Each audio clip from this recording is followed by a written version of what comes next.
What's up, YouTube? This is William from W&J Wrestling, and this is the pay-per-view review for SummerSlam. And just a reminder that the WWE pay-per-view reviews are different from the TNA ones because I do watch the WWE pay-per-views. And so I can go more in-depth on the matches, what I thought to them. I grade the matches on how I thought they were. A lot of people may or may not agree with my opinion. This is just what I thought of the matches as I watched each one. So we'll go ahead and get into it. First of all, I know I said it before, I'll say it again. I really like this poster. I'm giving the poster a 5 out of 5.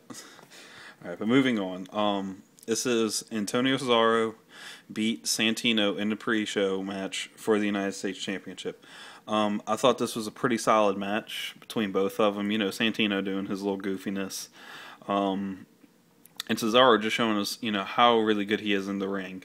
And I think one of the best parts of the match was when Cesaro went and grabbed the Cobra and ripped it into shreds. I thought that was hysterical, you know. He did get a little interference help from Oksana. She didn't really interfere. She just kind of jumped up on the ring to distract Santino while Cesaro attacked him. And, yeah, so Cesaro's pretty much able to get the clean pin. I gave this match a 3 out of 5. I thought, like I said, solid performance from both guys. A little disappointing it was on the pre-show and not the actual pay-per-view, especially since the belt was on the line. I am very glad that the belt changed hands, though. It was about time it really needed to. And so I'm just waiting to see where WWE is going to take Cesaro with the United States Championship. Rumors have been going around that maybe he's going to change it into the European Championship. That'd be kind of cool. I still don't want to see the United States Championship go, though, because I do like the belt. But, you know, maybe from this point on we can kind of see a little more prestige be added back to the belt because it's just been completely diminished while Santino held it. But let's move on. Next up, Kofi Kingston and R-Truth beat the Primetime Players to retain the Tag Team Championships. This was a little disappointing to me. I felt that the Primetime Players were kind of being punished in this match because of AW's actions. I really think WWE, the direction they were going was that they were going to give the belts to the Primetime Players, but they were probably wanting to do it with AW. And since he's no longer in the picture, I guess they decided to just cancel that idea, let Kofi and Truth retain, which to me is just a bad idea because when you think of tag teams, you just think of guys who have excellent chemistry in the rings and in the ring. And I see that with Titus O'Neil and Darren Young. But when I look at R-Truth and Kofi Kingston, yes, they're good in-ring performers, but they're good singles performers. To me, they just do not have that chemistry that allows them to click together as a tag team. So I just don't view them as a tag team. They're just, you know, two singles competitors holding the tag titles right now because WWE threw them together. So I gave this match a 2 out of 5. It was a decent performance, just disappointing ending with Primetime Players not getting the tag belts. Next up, The Miz beat Rey Mysterio to retain the Intercontinental Championship. I know a lot of people aren't really going to agree with me on this, but I thought this was one of the best matches of the entire night. This was an excellent performance from both The Miz and Rey Mysterio. And, you know, Rey did an excellent job of making, you know, The Miz look like a top competitor in this match, especially since the past few weeks, you know, on Raw and SmackDown. They've really been making The Miz look kind of weak. And you don't do that when someone's holding a belt like the Intercontinental Championship. You know, even though it's a smaller title, he still needs to be shown as a competitive force. And WWE just hasn't been allowing that to happen.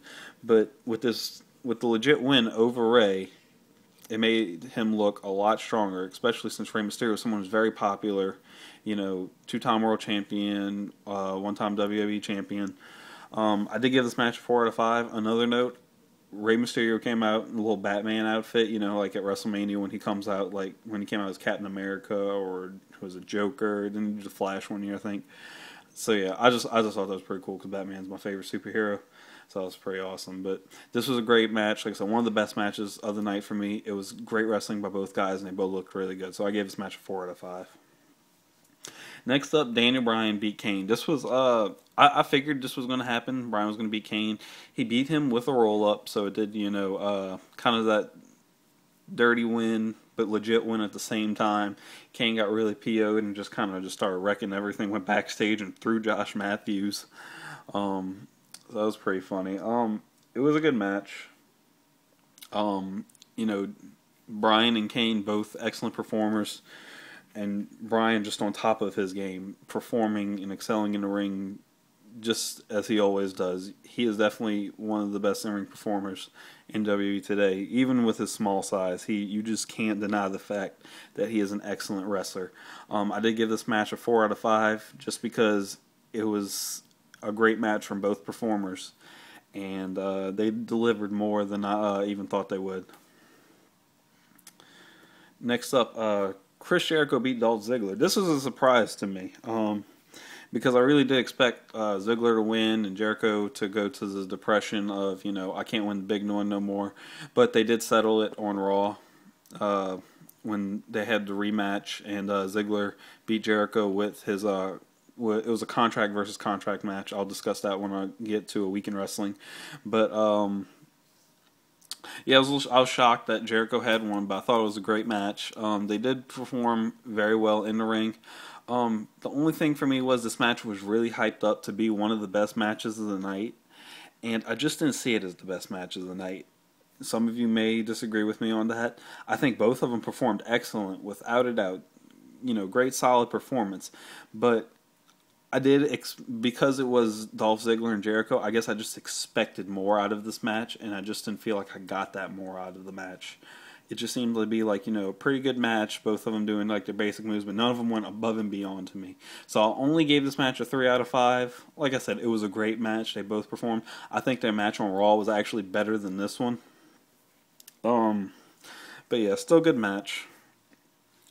Next up, Sheamus beat Del Rio to retain the World Heavyweight Championship. I've discussed just how much this has been a lackluster feud, and I pray that WWE is no longer trying to continue with it anymore. The match was short, which to me was good. They didn't drag it out. They didn't make you, go through the long performance of it, because we both know they're good in the ring, and I'm glad that, they didn't drag the match out. They ended it pretty quickly. Sheamus actually did kind of somewhat of a dirty victory. When he went to pin Del Rio put his foot on the ropes, but the ref was pointed the other way, and then he knocked his foot off. I thought that was hysterical. So yeah, Sheamus managed to retain. I'm glad they didn't try to restart the match or anything.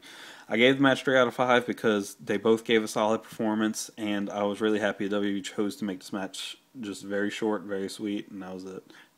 To the point. Sheamus winning, the end. Next up, CM Punk beat Big Show and John Cena to retain the WWE Championship. This is it ended exactly how I thought it would end.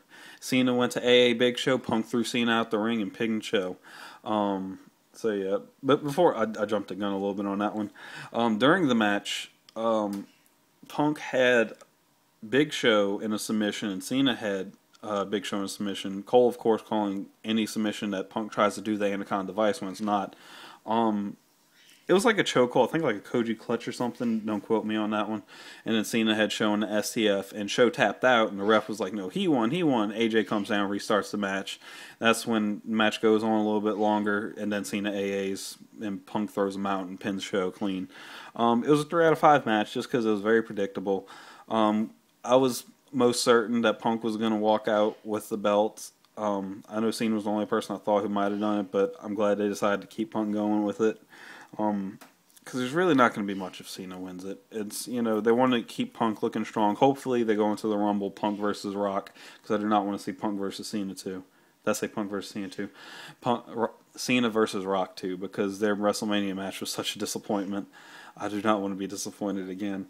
So yeah, it was a good match. I gave it 3 out of 5 because it's a decent performance from all. Last up, this